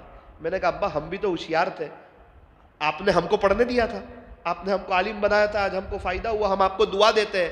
میرا ابا مسکرائے، بولے جا اس کو بھی بھیج دے۔ الحمدللہ ابھی میرے 2 بچے بھی پڑھ رہے ہیں، وہ بھی اب عالم ہو کر کے آئیں گے۔ بولے میرے ابو کہتے تھے بیٹا میں نے تمہارے لیے دنیا کے خاطر کوئی زیادہ چیز نہیں چھوڑی، سرمایہ نہیں چھوڑا، جو کماتا تھا وہ سب تمہاری پڑھائی میں لگا دیتا تھا، بس تمہارا کو میں نے حافظ عالم بنا دیا، یہ میں نے سرمایہ چھوڑا۔ اللہ کرے کہ ہمیں بھی اللہ کوئی سمجھ دے، اپنے بچوں کو، پوتوں کو، نواسوں کو، ان کو دین سکھائے۔ بچوں کو دین سکھاؤ، دین بچوں کو سب کچھ سکھا دے گا۔ تو وہاں جو دینی ماحول قائم ہوا، اس کی بنیادی وجہوں میں سے ایک وجہ اللہ تعالیٰ نے اس مائک کو بنایا کہ جو مستورات جو ہیں وہ ہر گھر مسجد سے جڑا ہوا ہے، اور مسجد کے سارے پروگرام گھر پہ سنے جاتے ہیں، اسی لیے ان کی مستورات کا ذہن تیار ہوا، اور الحمدللہ ایک دینی ماحول اور ایک دینی فضا تیار ہوئی۔ اس کے بعد ہمارا گرینیڈا کا سفر ہوا، وہاں بھی اللہ کی عجیب اور غریب قدرت دیکھی، ایسے ایسے نظارے دیکھے جس کو الفاظ میں بیان نہیں کیا جا سکتا۔ ایک تو ہم نے کروز دیکھی جس میں تقریباً 2-3 ہزار لوگ کے قریب سفر کرتے ہیں، کوئی 5 اسٹار ہوٹل، یقین نہیں ہو رہا تھا کہ یہ کروز سمندر کے اندر کھڑی ہے۔ میں تو تھوڑی دیر تک دیکھتا رہا کہ اللہ اکبر کبیرہ، یہ کس نے بنائی ہوگی اور کس نے، اللہ نے اس کو کیسی سمجھ دی ہوگی اور کیا زبردست اس نے بنائی ہے۔ اس وقت احساس ہوا کہ دنیا میں اللہ تعالیٰ نے انسانوں کو کیسی صلاحیت دی کہ اتنا بڑا بھاری برخم پہاڑوں جیسا جہاز یہ پانی میں چل رہا ہے، ایک پتھر ڈالو تو وہ نیچے چلا جاتا ہے، اور اتنا بھاری برخم جہاز وہ سمندر میں چل رہا ہے۔ شاید آپ نے سفر کیا ہوگا تو دیکھا ہوگا کبھی کبھار تو ایک جہاز میں 5-5 ہزار کاریں ہوتی ہے، 5-5 ہزار کاریں، اور اتنا بھاری برخم لگتا ہے کہ یہ تو کبھی پانی کے اوپر چل ہی نہیں سکتا، ایک پتھر ڈالو تو نیچے چلا جاتا ہے۔ اللہ قرآن میں کہتے ہیں وَمِنْ آيَاتِهِ الْجَوَارِ فِي الْبَحْرِ كَالْأَعْلَامِ۔ خلاصہ یہ ہے کہ یہ سمندروں میں جو پہاڑوں جیسے جہاز چلتے ہیں، یہ اندر نہیں جاتے، ڈوبتے نہیں ہیں۔ کیا یہ دیکھ کے بھی تم اللہ کو نہیں پہچانتے کہ کوئی ہے خالق، کوئی ہے مالک، کوئی ہے پالنہار، کوئی ہے شہنشاہ، کوئی ہے بادشاہ، اور وہ کون ہے؟ وہ اللہ ہے۔ تو وہاں کے پورے سفر کی کارگزاری کا خلاصہ یہ ہے کہ الحمدللہ ایک دینی ماحول دیکھنے کا موقع ملا، وہاں کے مکتب کے جلسوں کو دیکھا، وہاں کے بچوں کو اسلامی لباس میں دیکھا، یہ دل بہت خوش ہوا۔ ہمارے یہاں 10 بچے کھیل رہے ہوتے ہیں، ایک بچہ اسلامی لباس میں ہوتا ہے، کفنی پائجامے میں، جبے ٹوپی میں 1-2 بچے ہوتے ہیں، 8 بچے تو اپنی مستی میں مست ہوتے ہیں، پتہ نہیں چلتا کہ یہ مسلمانوں کے گھر کے بچے ہیں یا کسی اور کے گھر کے بچے ہیں۔ ارے یہ بچے چھوٹے ہیں، ان کو اسلامی لباس ابھی سے پہناؤ، کیا ہوگا؟ اسلامی لباس انشاءاللہ ان کو کئی گناہوں سے بچا لے گا، اور بڑے ہو کر کے ان کو اسلامی لباس کے پہننے کا شوق پیدا ہوگا۔ پولیس والے اپنی وردی میں، ملٹری والے اپنی وردی میں، ہوٹل کے ویٹر ہوٹل کی وردی میں، ہمارے بچے اسکول جائے تو اسکول کی وردی میں، اور ہمارے بہت سے نوجوان غیروں کی وردی میں۔ تو دل دکھتا ہے۔ اصل تو کارگزاری سنانے کا مقصد یہ تھا کہ وہاں جو دینی ماحول دیکھا، اللہ کرے وہ ہمارے یہاں قائم ہو، اور ہم لوگ سب مل کر کے نیت کرے عجیب اور غریب وہاں والوں کی مہمان نوازی، وہاں والوں کے اخلاق، اور وہاں کے جو کالے لوگ میں نے دیکھے نا، اللہ اکبر، کیا عجیب اخلاق، کیسے بہترین اخلاق۔ جب میں نے 5-6 دن دیکھا نا، میں نے وہاں والوں کو کہا، میں نے کہا صرف ان کے پاس ایمان نہیں ہے، باقی سب کچھ ہے۔ ایسے اخلاق، روٹ بھی ایک دم کلین، جو اسلام میں جو چیزیں ہونی چاہیے، صفائی، وہ سب ان کے پاس۔ صبح میں جس آدمی سے آپ ملو، 5 آدمی، 10 آدمی، 5 آدمی، 15 آدمی، 20 آدمی، ہر کوئی کہے گا گڈ مارننگ، اپنے کو بھی اس کو بولنا ہے گڈ مارننگ. نہیں بولیں گے نا تو بازو والوں کو دیکھے گا, بولے گا یہ کیسا آدمی ہے, یہ صبح کے سلام کا جواب بھی نہیں دیتا ہے. بولے وہ لوگ اس کو صبح کا سلام بولتے ہیں.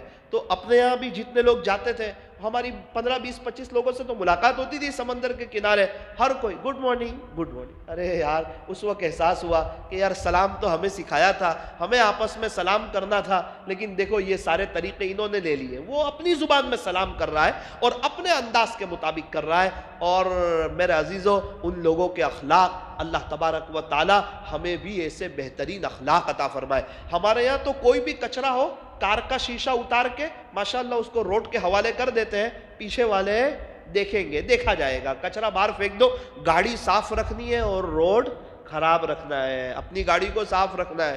اور اتفاق ایسا ہوا کہ وہاں ایک چھوٹا سا, بہت چھوٹی سی کوئی میرے پاس چیز تھی, کاغذ جیسا, تو میں نے کسی اور وجہ سے شیشہ کھولا, تو مقامی آدمی کو لگا کہ یہ چیز میں باہر پھینکوں گا, تو وہ گاڑی چلاتے چلاتے ایک دم میرے پیچھے, ارے مولانا رک جاؤ رک جاؤ. میں نے بولا بھائی کیا ہوا, یہ چیز آپ باہر مت پھینکنا ورنہ یہ پیچھے جو کالے لوگوں کی گاڑی چل رہی ہے نا, ان کو افسوس ہوگا کہ مسلمان ایسے ہوتے ہیں, ان کے اندر صفائی نہیں ہوتی. میں نے کہا بھائی میں کچرا نہیں پھینک رہا ہوں, باہر سے ہوا اچھی آ رہی ہے نا, اس لیے میں نے شیشہ کھولا ہوا ہے. بولے ٹھیک ہے معاف کرنا, لیکن میں نے آپ کو بتا دیا آپ کو پورے روڈ پر آپ کو کوئی کچرا نظر نہیں آئے گا. 2 گھنٹے ٹریفک میں کھڑے رہیں گے اور ایک ہارن کی آواز نہیں آئے گی. یہ سب صبر والے ہیں. بیچارے ایک بار جو سورت کا سفر کر لے, ہو سکتا ہے کلمہ بھی پڑھ لے ہارن سن کے.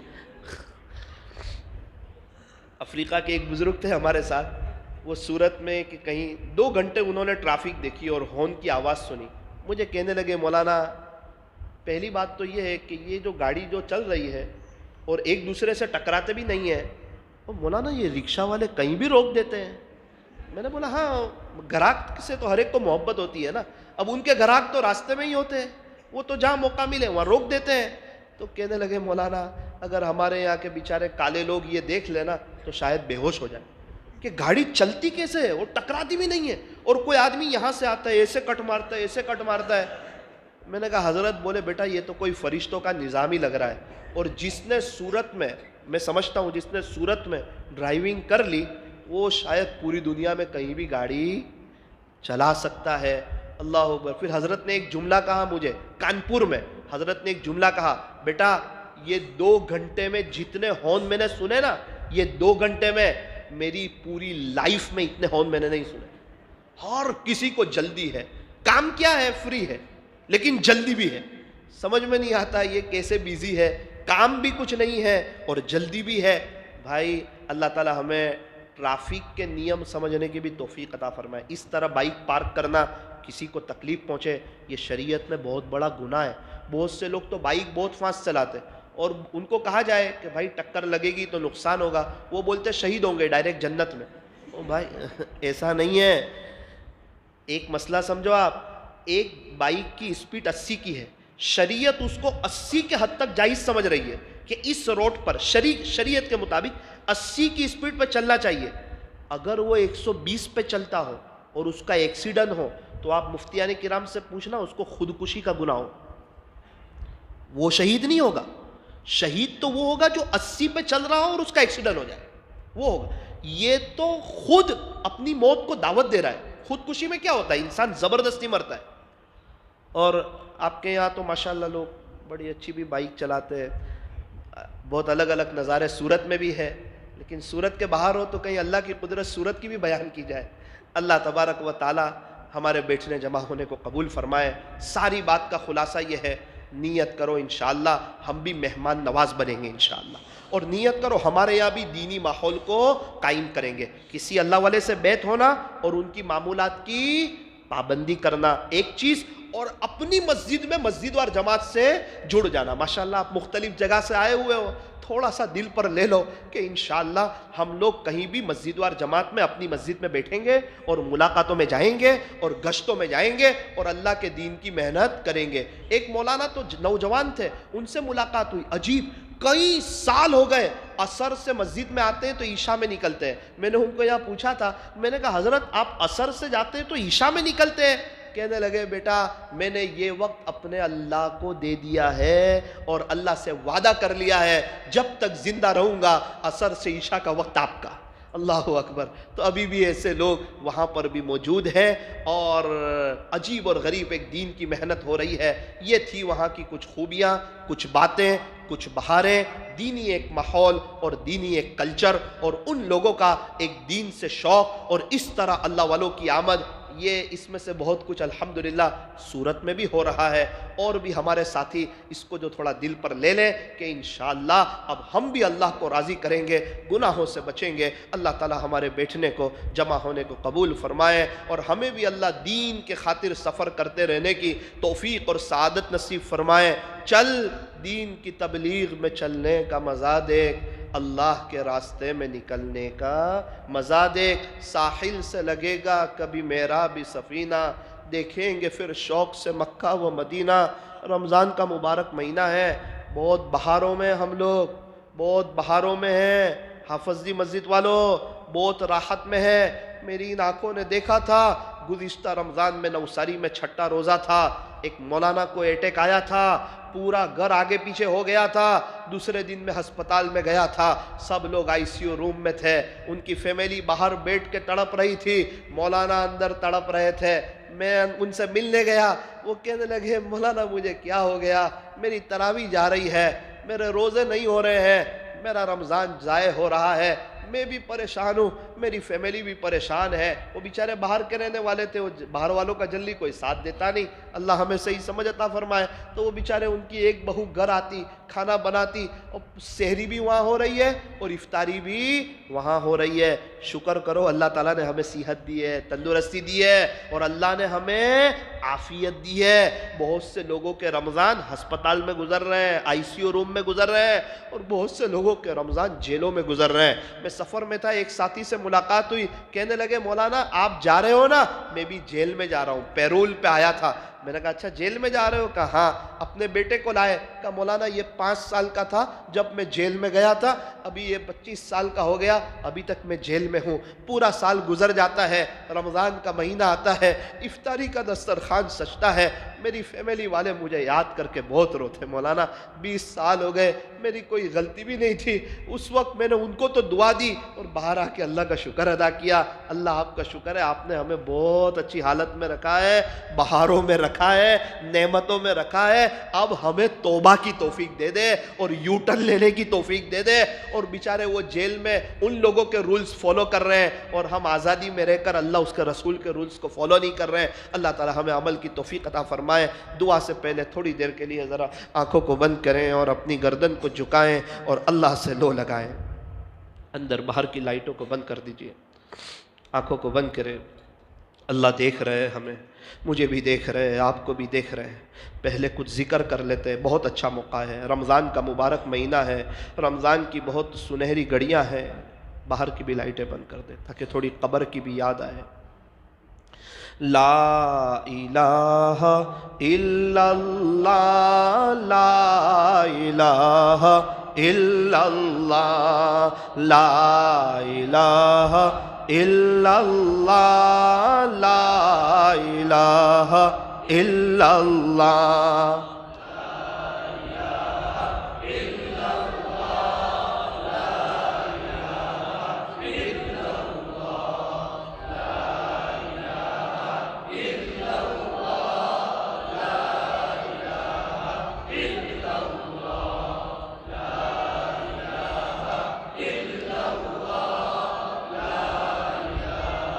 الا اللہ، لا الہ الا اللہ، لا الہ الا اللہ، لا الہ الا اللہ، لا الہ الا اللہ، لا الہ الا اللہ، محمد الرسول اللہ صلی اللہ علیہ وسلم. ابھی اللہ اللہ پڑھنا ہے اس تصور کے ساتھ کہ پورا بدن کہہ رہا ہے اللہ اللہ. لوگ بڑے لوگوں کا نام منہ بھر کے لیتے ہیں، سب بڑوں سے بڑا ہے اللہ، سب سے بڑا ہے.